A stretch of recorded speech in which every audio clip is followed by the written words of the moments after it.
माँ तू सबसे प्यारी है, माँ तू जग में न्यारी है। माँ तू सबसे प्यारी है, माँ तू जग में न्यारी है। अपने आंचल में रखना, अपने आंचल में रखना। हमें वरदानों से भरना। माँ तू सबसे प्यारी है, माँ तू जग में न्यारी है।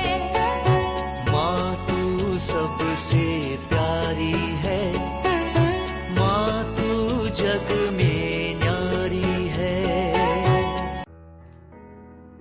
जय यीशु।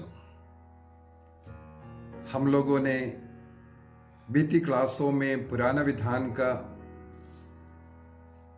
जो 5 बलियां नए विधान के यीशु क्रिस्त के क्रूस बलि में कैसा पूरा हुआ, इसके विषय में हम लोगों ने मनन चिंतन किया। आज एक और क्लास हम पुराना विधान में रहेंगे, यीशु क्रिस्त के बलि के साथ जोड़ करके हम उसको देखेंगे। अगले क्लास से हम लोग पवित्र यूक्रिस्तीय बलि की स्थापना और ये कैसा हमारे जीवन को बदल सकता है, हमारा जीवन उस यूक्रिस्तीय बलि के साथ केंद्रित है, आदि में हम लोग मनन चिंतन करेंगे। आज के इस क्लास में पवित्र आत्मा हमारी मदद करे, वचन को अच्छी तरह सुनने समझने का कृपा हमें मिले।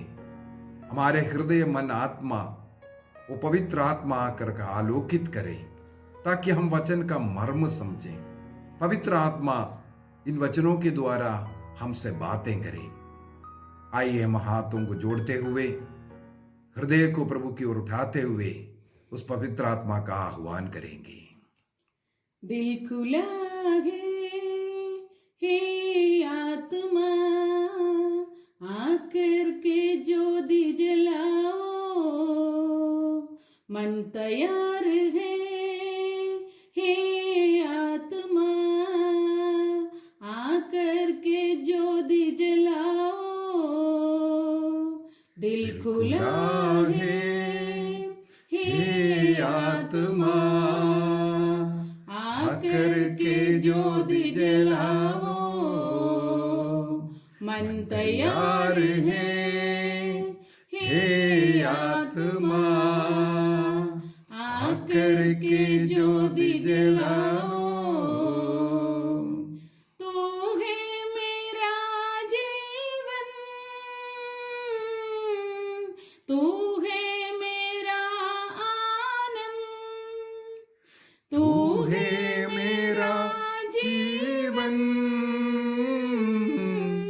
तू है मेरा आनंद।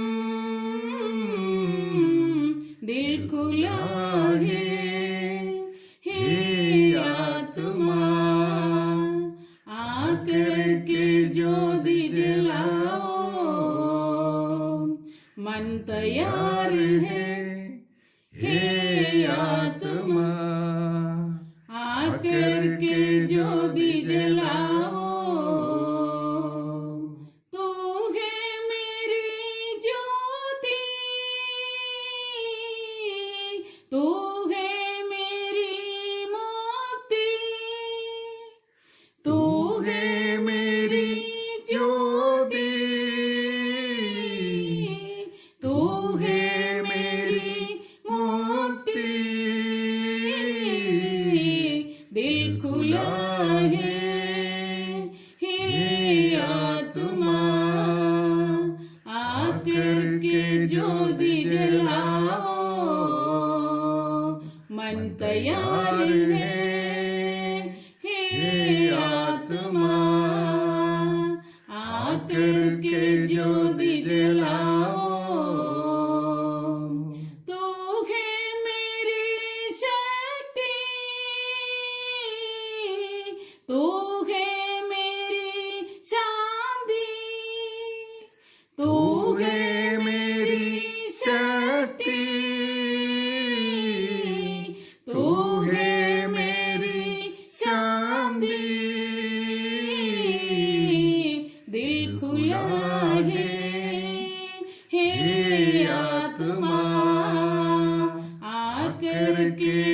ज्योति जलाओ,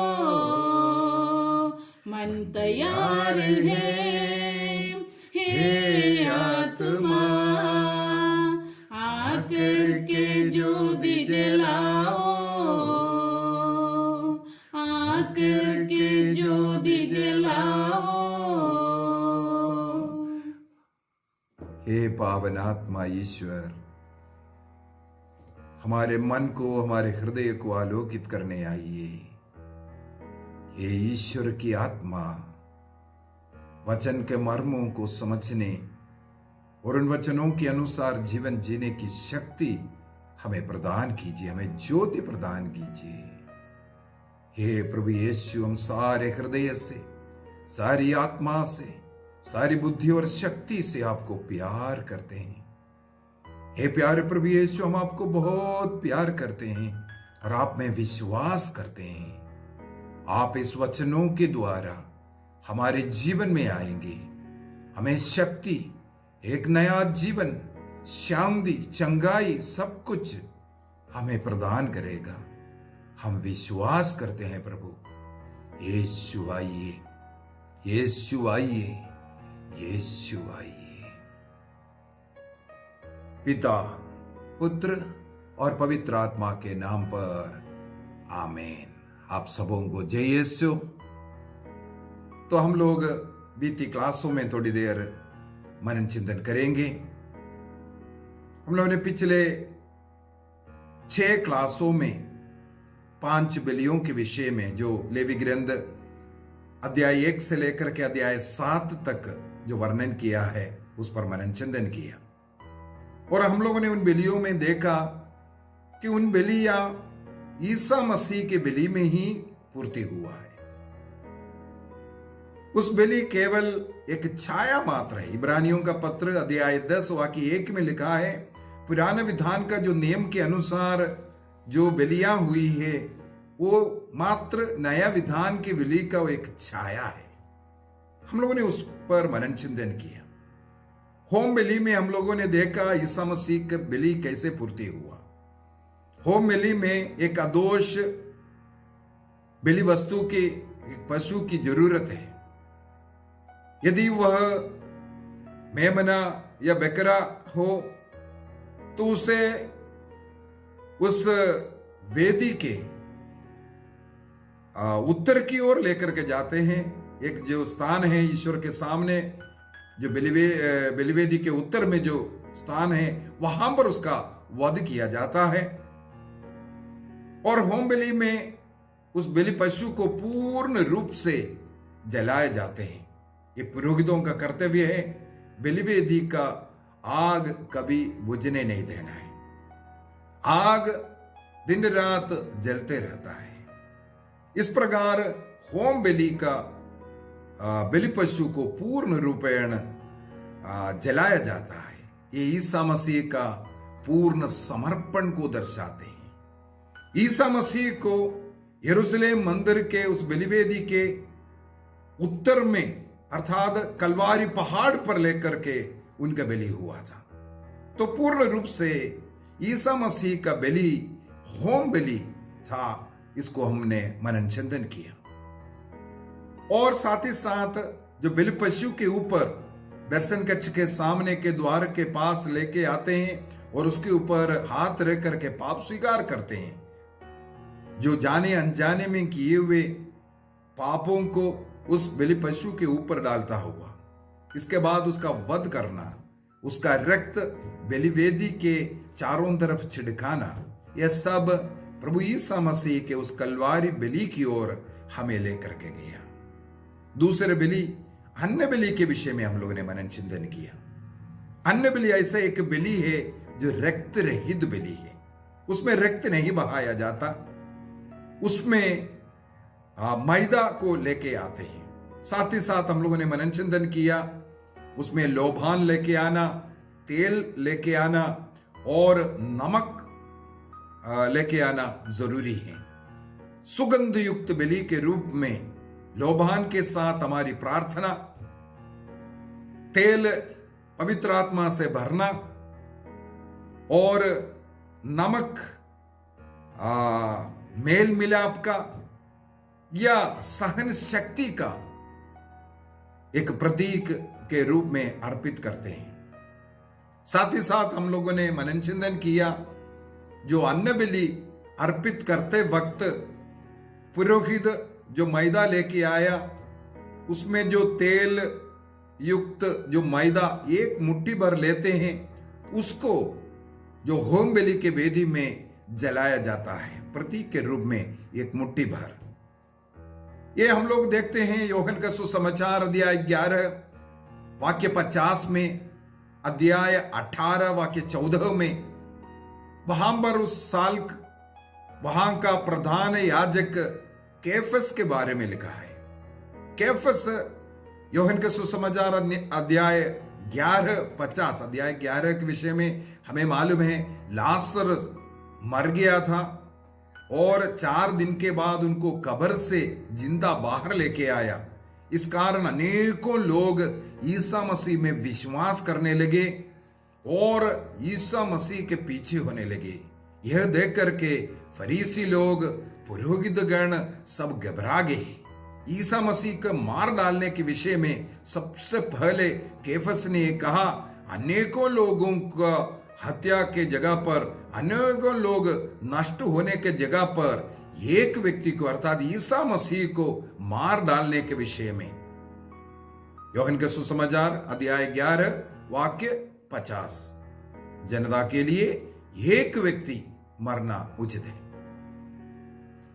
तो उस तेल युक्त मैदा से मुट्ठी भर तेल निकाल करके मैदा निकाल करके होम बलि के वेदी में उस आग में जलाना ईसा मसीह को अनेकों लोगों के लिए एक व्यक्ति के रूप में निकाला, अलग किया, उनका मृत्यु, उनको मरना, अनेकों राष्ट्रों के लिए, पापी लोगों के लिए, जो निष्पाप व्यक्ति जो गुनाह नहीं किया, उनके ऊपर पाप डाल करके उनको मारना, उनका मृत्यु उसको दर्शाया।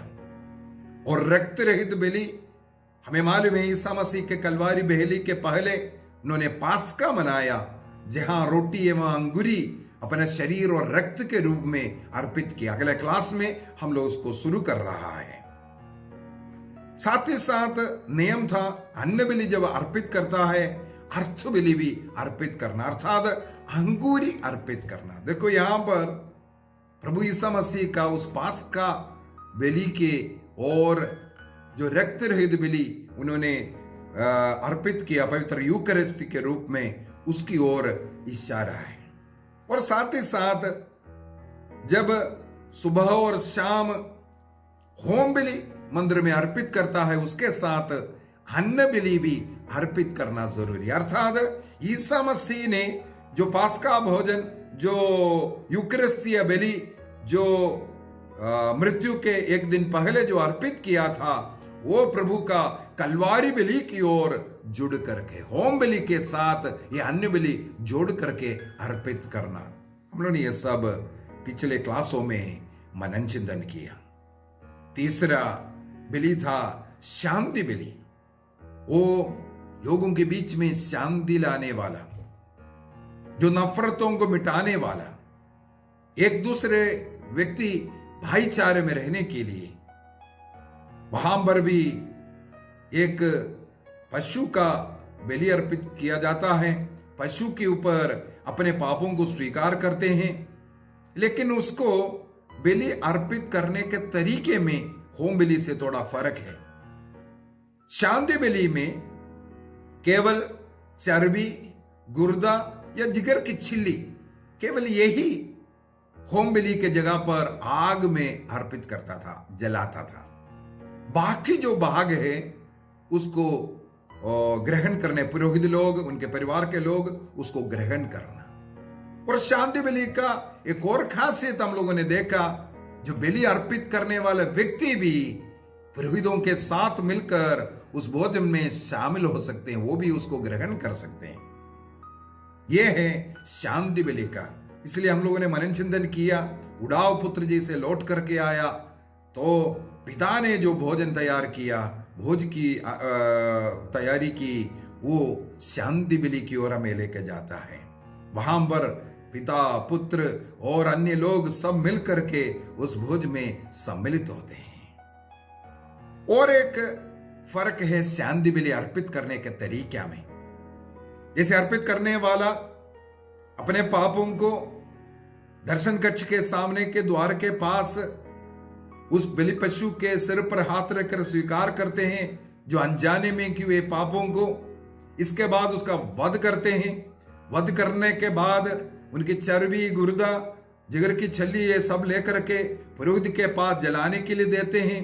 जो वध किया हुआ मेमना या पशु का रक्त पुरोहित लेकर के जो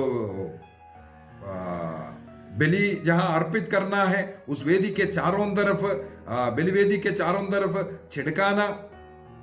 साथ ही साथ बलि अर्पित करने वाला व्यक्ति उस पशु का सीना लेकर के जाते हैं।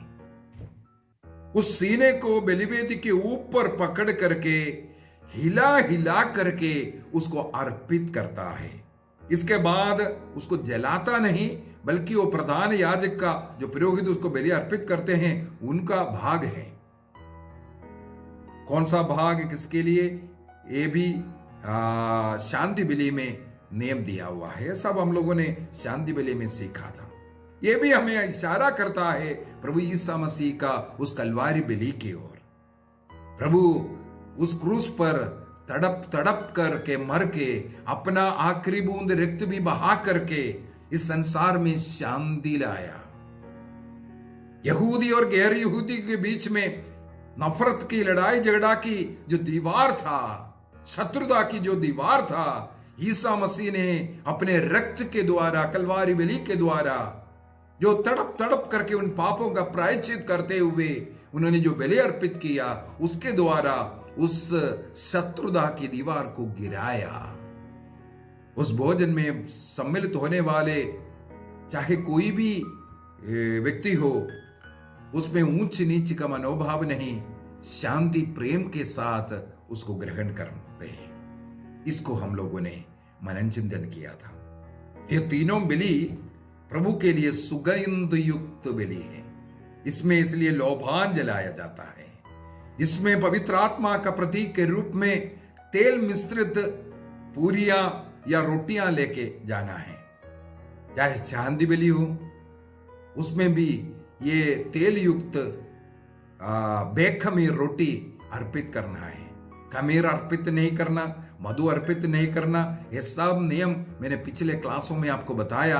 क्यों है मधु, किस लिए है, किस लिए नहीं अर्पित करना, क्यों नहीं अर्पित करना, और तेल अर्पित क्यों करना है, नमक क्यों करना है, इसका क्या मतलब है, ये सब बता कर दिया था।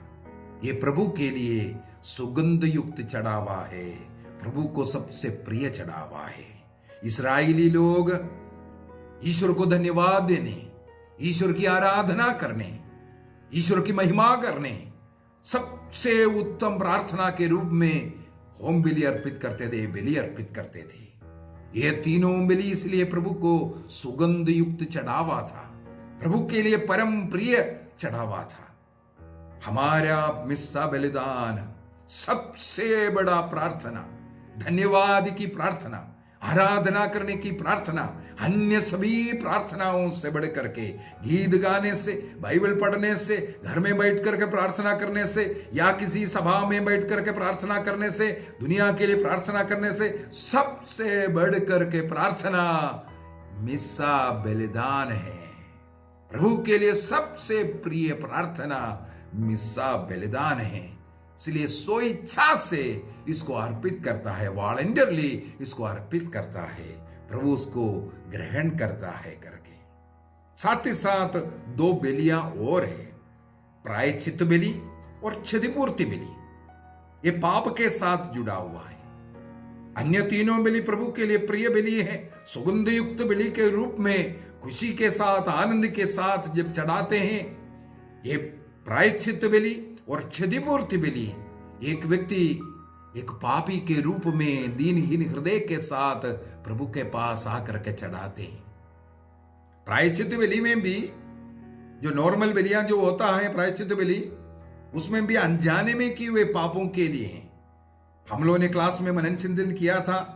साल में एक दिन को ऐसा प्रभु ने निर्धारित किया जिसको द डे ऑफ अटोनमेंट, प्रायश्चित का दिवस, योम किप्पुर नाम का दिन उसको प्रभु ने दिया, निर्धारित किया।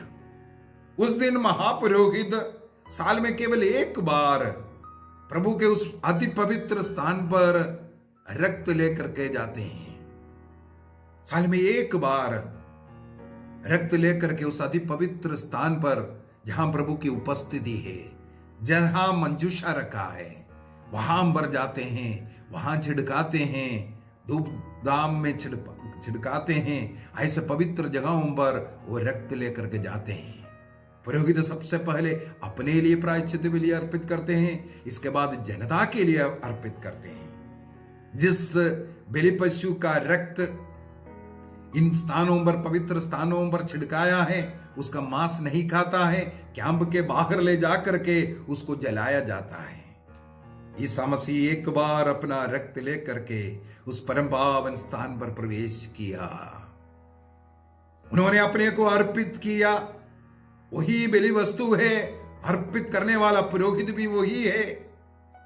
अनेकों लोगों का, संसार के पापों का प्रायश्चित बलि ईसा मसीह ने अर्पित किया। इब्रानियों का पत्र अध्याय 10 वाक्य 4 में हम लोगों ने मनन चिंतन किया था। सांडों या बकरों का रक्त पाप हर नहीं सकता, लेकिन लेवी ग्रंथ में बार बार लिखा हुआ है वचन, इन बलियों के द्वारा लोगों का पाप क्षमा होता है, प्रभु क्षमा करता है, क्योंकि वो ईसा मसीह के बलि के द्वारा अर्पित किया, क्षमा हुआ था। एक और बात हम लोगों को मनन चिंतन करने की जरूरत है। ईश्वर के लिए केवल वर्तमान काल है, ना भूत है ना भविष्य है। वो वर्तमान में रहता है। उन्होंने जो कुछ कहा वो वर्तमान के लिए कहा। ईसा मसीह का बलि उनके लिए वर्तमान में हुआ। पुराना विधि में जो बलियां हुआ वो वर्तमान में हुआ। इसका मतलब वर्तमान में ईसा मसीह का जो बलि अर्पित हुआ, उसी के द्वारा लोगों का पाप क्षमा हुआ।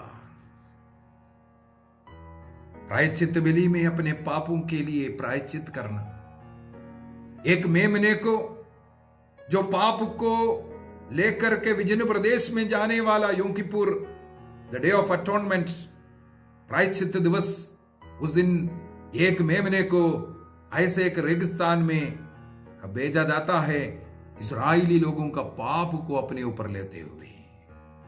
महापुरोहित इस्राएल का पाप उसके ऊपर डाल करके उसको विजन प्रदेश में छोड़ा जाता है। हम लोगों ने मनन चिंतन किया।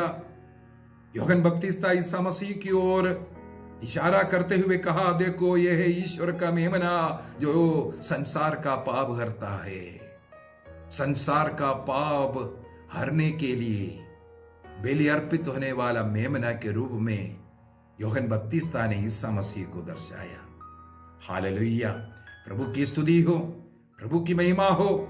और वर्ष में एक बार जो ऐसा एक बलि अर्पित करते हुए, प्रायश्चित बलि अर्पित करते हुए महापुरोहित इस्राएलियों के सारे पापों के लिए बलि अर्पित करता था, क्योंकि ईसा मसीह के एक बार कलवारी बलि के द्वारा उनके रक्त बहने के कारण संसार का पाप हरता है, मिटता है। यीशु को क्यों रक्त बहाना पड़ा, इसका भी मैंने वर्णन पिछले क्लास में बहुत एक्सप्लेन करके बताया। क्यों रक्त, क्यों रक्त, क्यों चर्बी नहीं चढ़ाना, सॉरी चर्बी नहीं खाना, क्यों रक्त नहीं खाना, ये सब मैंने पिछले क्लासों में आपको बता के दिया। जिन्होंने अभी तक वो नहीं देखा, कृपया वहां से उसको और सीखें, बार बार सीखें, क्योंकि ये महत्वपूर्ण एक क्लास है। और क्षतिपूर्ति बलि में जो पाप ने अन्य लोगों के जीवन में जो क्षति पहुंचाया, नुकसान पहुंचाया, उसका पूर्ति करने के लिए बलि अर्पित करने के पहले जो दो लोगों को जो नुकसान पहुंचाया उसको लौटाना है। केवल उतना ही नहीं, बल्कि 5वां भाग और जोड़ करके लौटाना है। हम किसी के लिए भी दुख का कारण, कष्ट का कारण, उनका कुछ भी हमने नष्ट किया, उसको लौटाना है। चाहे अनजाने में किया पाप हो, मन वचन के द्वारा या कर्मों के द्वारा जो भी पाप किया, उसका हिसाब किताब प्रभु के पास होता है। इसके लिए हमें पश्चाताप करना, प्रायश्चित करना और उसके लिए क्षतिपूर्ति करना अनिवार्य है। यह सब हम लोगों ने मनन चिंतन किया। क्षतिपूर्ति बलि में विशेष रूप से हम लोगों ने मनन चिंतन किया। वहां एक मेढ़ा अर्पित की जाती है। अन्य कोई पशु के विषय में नहीं लिखा, केवल मेढ़े के विषय में लिखा हुआ है। उस मेढ़े को देखना है तो उत्पत्ति ग्रंथ अध्याय 22 में जाना पड़ेगा। उत्पत्ति ग्रंथ अध्याय 22 के अंदर हम लोग पढ़ते हैं, वहां पर ईश्वर ने अब्राहम से आग्रह किया, मेरे लिए एक बलि अर्पित करना, किसी और बलि नहीं। उनके लिए सबसे प्रिय बुढ़ापे का लाठी सहारा, 100 साल की उम्र में जन्म लेने वाला अपने पुत्र, परम प्रिय पुत्र, उसको मेरे लिए बलि अर्पित करो। पिता अपने इकलौते पुत्र को बलि अर्पित करते वक्त उनके लिए कितना हृदय दर्द हो सकता है, लेकिन अब्राहम चुपचाप अगले दिन अपने पुत्र को, नौकरों को, गधा, बलि के लिए जो लकड़ी, यह सब इकट्ठा कर करके ईश्वर ने जो जगह बताया उस मोरिया देश की ओर चल पड़ा। 3 दिवस के बाद उन्होंने देखा उस मोरिया देश। वहां के उस पहाड़ पर उन्हें चढ़ना है।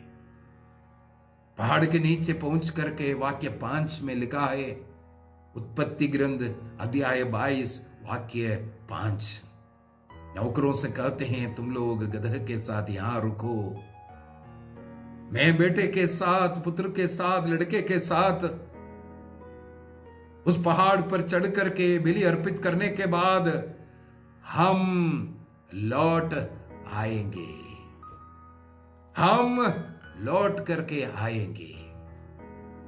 विश्वास के विषय में इब्रानियों का पत्र दिया 11 में लिखा है, वहां पर अब्राहम का इस विश्वास का कारण लिखा है क्योंकि अब्राहम ने विश्वास किया कि ईश्वर मृतकों को भी जिला सकते हैं। अब्राहम का यह विश्वास था, वह मृतकों को भी जिला सकता है। इसलिए अब्राहम ने ऐसा कह करके अपने पुत्र को भी बलि अर्पित करने के लिए गए। इब्रानियों का पत्र दिया 11 वाक्य 19, इब्राहिम का विचार यह था कि ईश्वर मृतकों को भी जिला सकता है। इब्राहिम के इस विश्वास के कारण इब्राहिम को वो पुत्र वापस मिलता हुआ हम लोग पाते हैं। साथ ही साथ रोमियों का पत्र अध्याय 4 वाक्य 5 में लिखा है, जो कर्म नहीं करता किंतु उसमें विश्वास करता है, जो अधर्मी को धार्मिक बनाता है, तो वह अपने विश्वास के कारण धार्मिक माना जाता है। अब्राहम का वो विश्वास, ईश्वर मेरे उस पुत्र को मैं बलि अर्पित करने वाले जा रहा हूं। होम बलि के बाद वो राख बन गया, लेकिन उस राख से उस मृतक बेटे को मुझे वापस देने में ईश्वर सक्षम है, ये विश्वास किया। इसलिए अब्राहम को अपना पुत्र वापस मिला। रोमियों का पत्र अध्याय 4:18 में भी लिखा हुआ है, अब्राहम ने निराशाजनक परिस्थितियों में भी आशा रख करके विश्वास किया, इसलिए वह बहुत से राष्ट्रों का पिता बन गया है। निराशाजनक अवस्था में आशा रखा। बुढ़ा हो गया था, पत्नी बांझ स्त्री है, बुढ़ी हो गई, आशा रखा, विश्वास किया, उस बेटे को बलि अर्पित करने के लिए कहा, होम बलि अर्पित करने के लिए लेकर के गई। वहां पर हम लोग देखते हैं वाक्य 6 से, उत्पत्ति ग्रंथ अध्याय 22 वाक्य 6 से किस प्रकार अब्राहम अपने पुत्र को लेकर के उस मोरिया पहाड़ चढ़ रहा है। सबसे पहले अब्राहम ने इसहाक के कंधों पर जो बलि की लकड़ी लाती। अनेकों वर्षों के बाद ईसा मसीह यही पहाड़ी मानव जाति के पापों का प्रायश्चित के लिए क्रूस रूपी उस लकड़ी अपने कंधों पर लेकर के चढ़ा। इसका मतलब है इब्राहिम का ये बलि ईसा मसीह की क्रूस बलि की ओर हमें लेकर के जाता है। इसहाक लकड़ी लाते हुए उस पहाड़ चढ़ा। इसके बाद वाक्य 13 में हम लोग देखते हैं, उन्होंने बलिवेदी तैयार किया, अपने पुत्र को बांध करके बलिवेदी के ऊपर लटाया। इसके बाद उस बेटे को मारने के लिए छुरी उठाया। जब उन्होंने छुरा उठाया उस समय पर उनको एक वाणी सुनाई दिया, इब्राहिम इब्राहिम, बालक पर हाथ नहीं लगाना। देखो प्रभु का वाणी वहां पर आया। प्रभु ने उनकी परीक्षा की, अपने लाडले को अर्पित करने के लिए तैयार है कि नहीं। इब्राहिम ने उसमें सफलता प्राप्त किया। इब्राहिम जब अपनी आंखें उठा करके उस वाणी की ओर, उस आवाज की ओर देखा तो उन्होंने क्या देखा? वाक्य 13, इब्राहिम ने आंखें ऊपर उठाई और सींखों से झाड़ी में फंसे हुए एक मेढ़े को देखा। सींखों से झाड़ी में फंसे हुए एक मेढ़े को देखा। सिर पर कांटों का मुकुट पहना हुआ उस मेमना इसी जगह पर मानव जाति के पापों का प्रायश्चित बलि के रूप में लड़का, अपना रक्त बहा करके मानव को पाप से, रोग से, सब प्रकार के शैतानी बंधनों से मुक्ति दिया। Hallelujah, hallelujah. प्रभु की स्तुति हो, प्रभु की महिमा हो। प्रायश्चित बलि, साथ ही साथ क्षतिपूर्ति बलि हमें इब्राहिम की इस बलि को भी बता करके दे रहा है। ये बलि ईसा मसीह की उस बलि की ओर लेके जाते हैं। सचमुच क्षतिपूर्ति ईसा मसीह का रक्त किया। हमने पिछले क्लास में इस पर मनन चिंतन किया। एक और भेंट के रूप में, बलि के रूप में नहीं बल्कि भेंट अर्पित करता हुआ हम लोग पाते हैं उत्पत्ति ग्रंथ का अध्याय 4 के अंदर है। उत्पत्ति ग्रंथ उसके अध्याय 4 के अंदर हम लोग पढ़ते हैं 2 बेटे लोग बलि अर्पित कर रहा है। 2 बेटे लोग वहां पर बलि अर्पित कर रहा है। वाक्य 3 में हम लोग पढ़ते हैं आदम के संतान काइन और हाबिल बलि अर्पित करते हैं।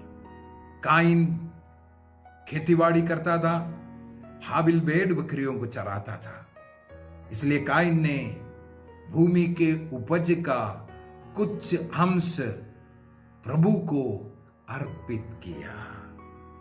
काइन ने बलि के रूप में ईश्वर के लिए धन्यवाद देते हुए, ईश्वर की स्तुति आराधना करने के लिए अपने भूमि की उपज का कुछ अंश प्रभु को अर्पित किया। कई बार लोग बोलते हैं काइन ने जो छुआ काटा हुआ या खराब चीजें प्रभु के लिए अर्पित किया।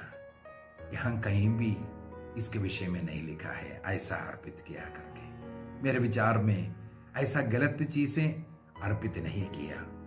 उनको जो प्रभु ने दिया उपज के रूप में, उसका कुछ अंश उन्होंने प्रभु के लिए अर्पित किया। लेकिन वाक्य 4 में क्या लिखा है? हाबिल ने भी अपनी सर्वोत्तम भेड़ों के पहलौठे मेमने को प्रभु को अर्पित किया। यहां पर लिखा है हाबिल अपने सर्वोत्तम भेड़ों के पहलौठे मेमने को अर्पित किया करके। हालेलुया। और आगे लिखा है प्रभु ने हाबिल पर प्रसन्न होकर उसकी भेंट स्वीकार की। पवित्र मिस्सा बलिदान में के विषय में अगले क्लास हम लोग प्रारंभ कर रहा है। उससे पहले पवित्र मिस्सा बलिदान कैसे हमें अर्पित करना, कब प्रभु हमारे बलियों को अर्पित करेंगे, यह सब मनन चिंतन करना जरूरी है।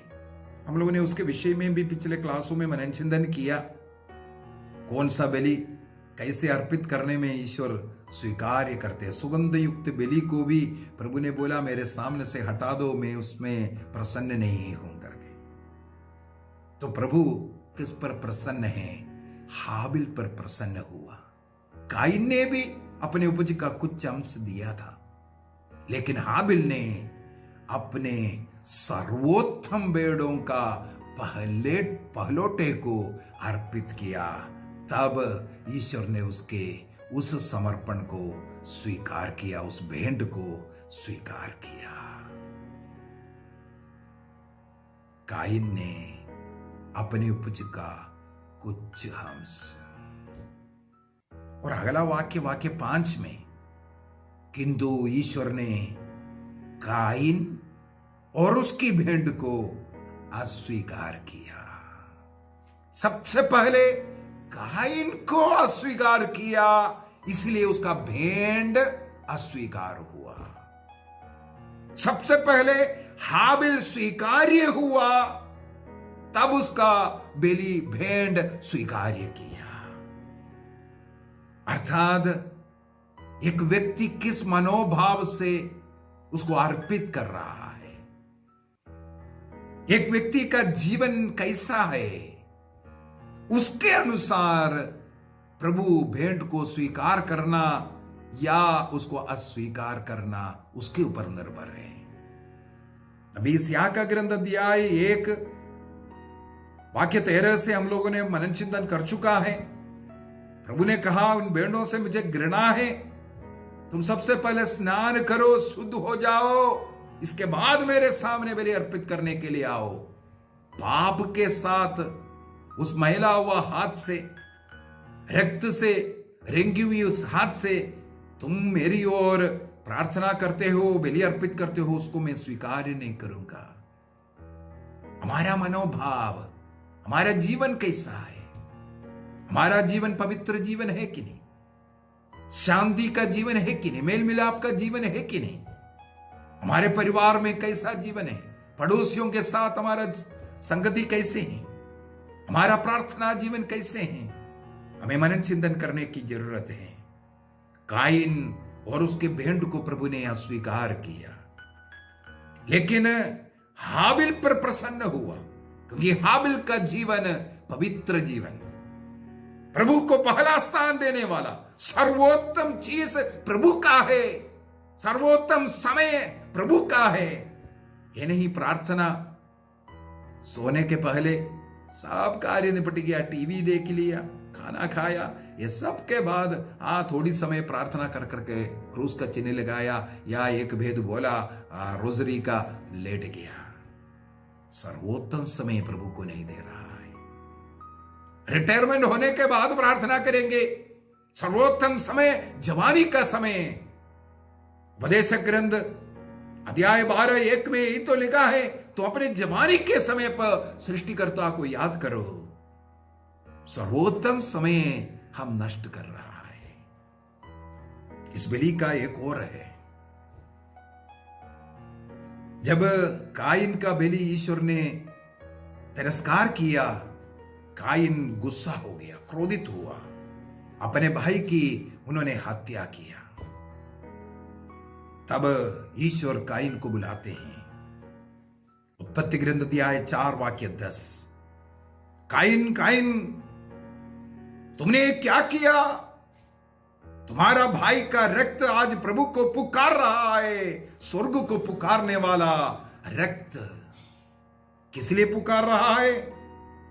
हाबिल का रक्त न्याय मांग रहा है। मेरा वध किया, मुझे न्याय चाहिए ईश्वर। ईश्वर से न्याय मांगने वाला रक्त। जब हम दूसरों के ऊपर अन्याय करता है, उसका कराहना, उसका रोना, उसके आंसू प्रभु की ओर उठता है और न्याय की पुकार करता है। जब उनका वो आंसू और रक्त न्याय की पुकार करेगा, प्रभु न्याय करने वाला ईश्वर है। और उसका परिणाम आगे हम लोग वाक्य 11 से पढ़ते हैं। इसलिए तुम शापित होकर उस भूमि से निर्वासित होगा। निर्वासन, प्रभु की अनुग्रह आशीष घर में नहीं, क्योंकि वहां शाप पड़ गया है। परिवार में शांति नहीं, विवाह टूट रहा है, पति पत्नी के बीच में लड़ाई झगड़ा है, बच्चे नहीं मान रहा है, घर में अशांति आ गया, क्योंकि जो प्रभु ने वादा किया उस शांति का देश से वो निर्वासित हो गया, शैतान के देश में, शैतान के वश में पड़ गया। इसके बाद कहते हैं, यदि तुम भूमि पर खेती करोगे कुछ भी पैदा नहीं करेगा। मेहनत कर रहा है, दिन रात मेहनत कर रहा है, नौकरी कर रहा है, लेकिन वह छेद वाली थैली में जा रहा है। पैसा कहां जा रहा है नहीं पता। कृषि नष्ट हो रहा है। प्रभु बोल रहे ये पाप का परिणाम। तब काइन गिड़गिड़ा रहा है, करुणा के लिए याचना कर रहा है। वाक्य 14 में हम लोग पढ़ते हैं, मुझे इससे दूर रहना पड़ेगा। अभी मैं आवारे की तरह पृथ्वी पर मारा मारा फिरूंगा, और बैंड होने पर कोई भी मेरा वध करेगा। काइन डरने लगे, प्रभु के सामने गिड़गिड़ाने लगे, करुणा के लिए याचना किया। एक साइड में हाबिल न्याय मांग रहा है, उनका बड़ा भाई काइन प्रभु से करुणा मांग रहा है। एक जगह पर एक पापी करुणा का भीख मांग रहा है, और जिसको वध हुआ है, जिनको दुख कष्ट झेलना पड़ा, वो न्याय मांग रहा है। ईसा मसीह संसार में आए, अपने को क्रूस में बलि अर्पित करते हुए उन्होंने हाबिल के लिए न्याय दिया। काइन का पाप मुझ पर, मैं उसको लेता हूं। तेरे विरुद्ध में जो पाप हुआ उसके लिए मैं रक्त बहा करके तुम्हें मैं न्याय देता हूं। और काइन ने करुणा की याचना की। प्रभु यीशु मसीह का क्रूस बलिदान काइन रूपी पापी लोगों को पाप क्षमा मुफ्त में देते हुए उन पर करुणा करता है। आइए हम अपनी आंखों को बंद करें, प्रभु से माफी मांगे। हाबिल के रूप में कई लोग हमारे विरुद्ध में न्याय मांग रहे हैं। हो सकता है दूसरों को दुख दिया, कष्ट पहुंचाया, मारा पीटा, कई लोगों को हमने मार डाला। अपने गर्भस्थ बच्चे दूसरों के बुराइयां करते हुए हम लोगों ने उनका वध किया, उन्हें ठेस पहुंचाया। वो न्याय मांग रहा है। आज काइन के माफी क्या उस प्रायश्चित बलि, क्षतिपूर्ति बलि अर्पित करने वाले प्रभु के सामने गिड़गिड़ाते हुए मांगे, प्रभु मैं पापी हूं, मुझ पर दया कर, मेरे परिवार पर दया कर, मेरे जीवन साथी पर, मेरे बच्चों पर, मेरे पूर्वजों पर दया कर, मुझ पर दया कर। प्रभु हम पर करुणा करे, दया करे, हमारे सारे पाप अपराध मिटाकर हमें उन पापों से मुक्ति दे। प्रभु से दया याचना करें। यीशु दया कर, तेरे बलि हमें मुक्ति देता है। प्रभु अगले क्लास में तेरे बलि के विषय में मनन चिंतन करने और पवित्र यूकरिस्तीय बलिदान में पुराने विधान के सारे बलि पूर्ण होता है। इसलिए अपने जीवन में सर्वश्रेष्ठ बलि के रूप में पवित्र यूकरिस्तीय बलि को मानते हुए सबसे बड़ा प्रार्थना यूकरिस्तीय बलिदान है, विश्वास करते हुए उसमें भाग लेने की कृपा हमें प्रदान कर। पिता, पुत्र और पवित्र आत्मा के नाम पर आमीन। आप लोगों को ये क्लास कैसे लगा? आप जरूर मुझे लिखें, लाइक करें, शेयर करें और सबसे पहले इस चैनल को आप सब्सक्राइब करते हुए हमें प्रोत्साहन दें। कई लोगों का मन में विचार है सब्सक्राइब करने में कितना पैसा देना है, ये सब पूछता है। यह फ्री में है, केवल आप सब्सक्राइब बटन को दबा दें, आपको हर क्लास आप तक वो पहुंच जाएगा। और सब्सक्राइब बटन के साथ उस समय पर एक बेल बटन आएगा, उसको भी दबा दें, आपको नोटिफिकेशन भी मिलेगा। कोई भी क्लास इस बाइबल जो पढ़ाई का श्रृंखला में अभी आगे कई क्लास आने वाले हैं, आप एक भी मिस ना हो। और अभी तक जितना भी क्लासेस हुआ है, समय लेकर के पहले क्लास से आप लोग पढ़ करके आए, ताकि आगे का क्लास भी आपको अच्छी तरह समझ में आए। कई रहस्यों को पवित्र आत्मा यहां खुलासा किया, इसको समझना है। कई लोग मुझे लिखा है, मैसेज डाला है, फोन भी किया है। उन्होंने यही कई लोगों ने बोला, मैं पहली बार ऐसा जो वचन सुनने के लिए मिला। कभी पुराने विधान का, ये लेवी ग्रंथ का ये बिली ईसा मसीह के बिली के साथ जुड़ करके कभी नहीं सुना, कभी नहीं सोचा भी नहीं। तो प्रभु ने, पवित्र आत्मा ने प्रकाश डाला, तो उस बलि को ईसा मसीह का उस बलि में कैसे पूरा हुआ, ईसा मसीह ने इस संसार में आकर के कैसे बलि अर्पित किया, ईसा मसीह का आने का उद्देश्य ये बलि अर्पित करना था, ये सब आगे आने वाले क्लासों में हम लोग मनन चिंतन करने वाले हैं। अब तक आप लोगों ने नहीं सुना, ऐसे कई रहस्यों का खुलासा होने वाला है। तब तक के लिए प्रार्थना करते रहिए, पवित्र आत्मा का ज्ञान प्रज्ञा हमें मिलता रहे। इसके लिए आप लोग भी हमारे लिए भी प्रार्थना करें, ताकि अच्छी तैयारी के साथ आगे क्लासों में आपके सामने आ सकूं।